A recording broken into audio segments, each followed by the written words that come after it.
महंगा भत्ता डीए को नहीं सरकार कले बड़ घोषणा। वीडियो को संपूर्ण देखंतु जहाँ फल आपण संपूर्ण सूचना पाई परिबे एवं वीडियो को लाइक सहित चैनल को सब्सक्राइब रखंतु जहाँ फल आपण एई भली लेटेस्ट न्यूज बेटे सर्वप्रथम पाई परिबे। तो आसंतु संपूर्ण खबर उपरे नजर पकेबा। बजेट आरंभरू गतकाली केंद्र सरकार एक बड़ घोषणा करछंती जहाँ लक्ष लक्ष केंद्र सरकारी कर्मचारी एवं पेंशनभोगी मुहरे हंस फुटाई। महंगा भत्ता डीए रे 6% वृद्धि को मंजूरी दिया। निष्पत्ति वृद्धि पाउथबा मध्यस्फीत मध्य आर्थिक आश्वस्ति प्रदान करिबो जहाँ फल दरमा एवं पेंशन रे सीधासख वृद्धि घटिबो एवं एही बहु प्रतीक्षित निष्पत्ति कर्मचारी दाबी पूरण करुछि। मासिक आय रे स्पष्ट उन्नति दृश्यमान हेबो। तेणु महंगा भत्ता केंद्र सरकारी कर्मचारी दरमार एक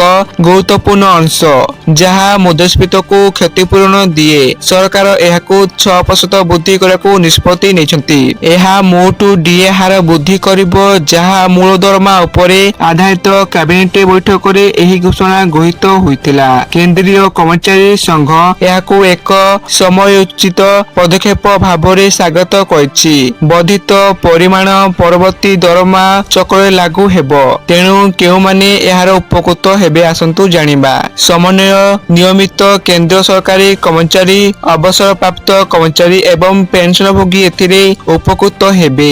जो माने पारिवारिक पेंशन पाउछंती किछि स्वायत्त शासित संस्थार कर्मचारी एवं एथिरे अंतर्भुक्त रहिछंती। तेणु किपरि गणा क जाय डीए आसंतु ताहारि परे किछि जानिबा। मूल दरमा प्लस महंगा भत्ता उपरे 6% हारे डीए वृद्धि पाइबो।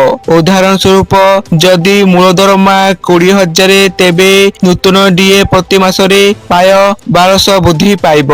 सामग्रिक भावरे दरमा स्लीपर रे एक गुरुत्वपूर्ण परिवर्तन दृश्यमान हेब। सरकार समय समय एआईसीपीआई सूचकांक आधार रे डीए संशोधन करती।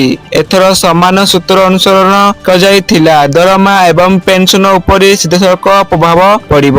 तो यह थिला सूचना। आपण माने वीडियो को संपूर्ण देखिथारु आपण मानकु धन्यवाद। जय जगन्नाथ।